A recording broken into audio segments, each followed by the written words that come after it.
Rick. So I remember the first few episodes of Mighty Morphin. I think they had guns, and then did they kind of disappear? Was there a story with that? No. Yeah, no. What do you think about it? That's a good question. That we had, because we last year in New Zealand, we watched the first episode on Thanksgiving with the cast, and they'd never seen it before, and we didn't really have, we had blasters, I think, but we didn't call them guns because you really couldn't call an item what it was because of standards and practices, and that say for instance, we couldn't say that I had an episode that the monster was carrying around something.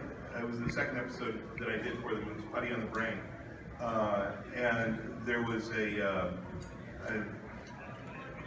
monster was carrying around a fire extinguisher. There was no question. This was a fire extinguisher, but we could not call it a fire extinguisher. But we could call it something slightly different, something with a slightly science fiction edge to it, and then they'd say, "Oh, okay, we can use it now." And it's like, but on the show, it's going to look like a fire extinguisher. It's going to fire like one. But as long as we call it something else, we're okay.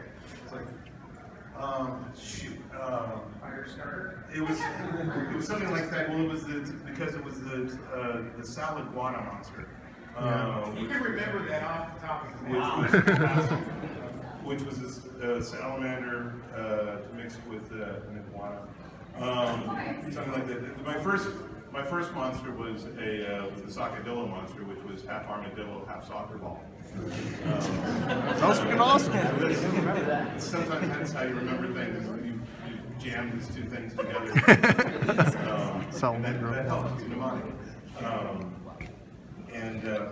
But for the guns, so we would have to call them blasters.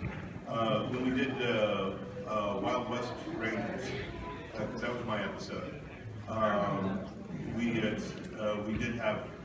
did have pistols.